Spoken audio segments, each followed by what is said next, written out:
কথায় আছে হাতি মরলেও লাখ টাকা, বাঁচলেও লাখ টাকা। আসসালামু আলাইকুম।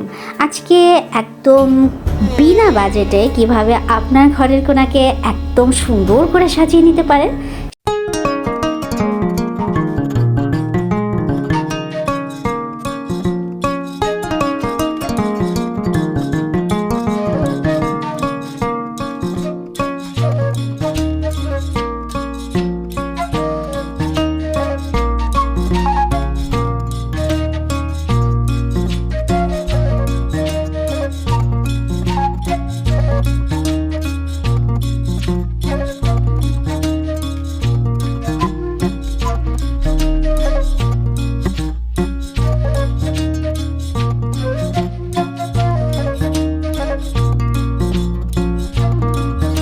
সেই ভিডিওটাই নিয়ে এসেছি।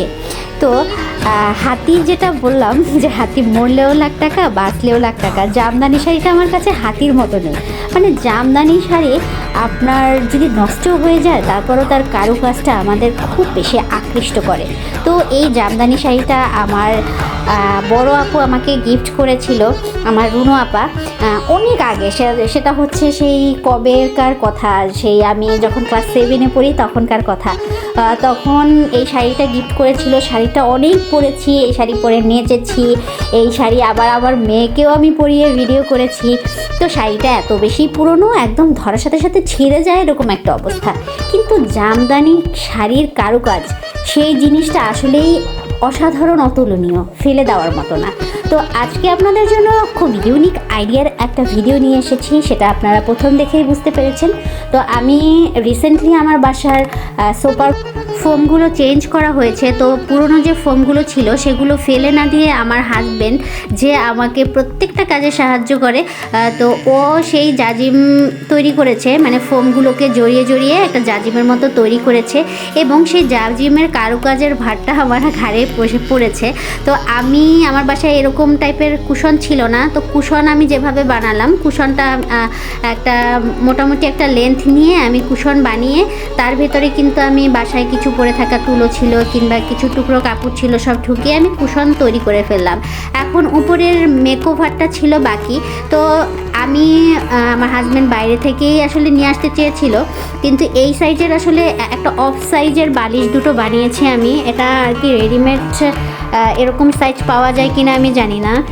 তো আমি বলেছি কোনো দরকার নেই, আমি একটা কারুকাজ করে ফেলি। তো আমি একদম বিনা বাজেটে কিভাবে এটা তৈরি করলাম সেটাই আপনাদের কাছে শেয়ার করলাম। আমার পুরনো বোরখা ছিল, যেটা অনেক আগের বোরখা। তো এটা কালো দেখে আমি এটা নিলাম। আর আগেই বলেছি আমি তাদের জন্যই ভিডিওগুলো শেয়ার করি যারা আসলে মোটামুটি মেকিং করতে পারেন, কারণ আমি নিজেই ভালো করে কিন্তু মেকিং করতে পারি না। জাস্ট আইডিয়াটা শেয়ার করার জন্যই আমি আপনাদের কাছে শেয়ার করি। যারা মেকিং করতে পারেন তারা আপনাদের ইচ্ছে মতন লেন্থ কিংবা মাপ নিয়ে আপনারা তৈরি করে ফেলতে পারেন। তৈরি করার ব্যাপারটা আপনারা দেখেছেন, আমি জাস্ট কেটে মাপ অনুযায়ী হাফ অংশটায় আমি খুব সুন্দর করে এই কারুকাজটা লাগিয়ে দিলাম, এবং নিচের বোরখা কাপড়টা ছিল এবং উঁচুটা দিয়ে একটু বল রসগোল্লার মতো দিয়ে দিলাম।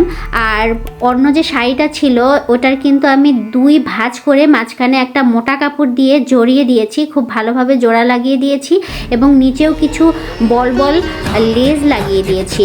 তো এটা ছিল মানে আঁচলের যে অংশটা শাড়ির, আর এটা কিন্তু এটার ঠিক উল্টো সাইডটা আমি দুটো সাইডটাই বিছাতে পারবো। এত সুন্দর কারুকাজ আমার দুটোটা সাইড আমি রেখে দিয়েছি। মাঝখানে কিন্তু আমি একটা মোটা কাপড় দিয়ে খুব ভালো করে সেলাই করে দিয়েছি, যাতে করে এটা খুব মজবুত হয়, ব্যাপারটা ধরলেও ছিঁড়ে না যায়, অনেকগুলো সেলাই করে লাগানো। তো কেমন হয়েছে আজকের আইডিয়াটা? আপনাদের নিশ্চয়ই ভালো লেগেছে। আর যারা মেকিং করতে পারেন তারা তো তুড়ি বাজিয়ে মেকিং করে ফেলবেন, আর যারা কেনাকাটা করতে পছন্দ করেন তারা তাদের মতো কিনে নেবেন।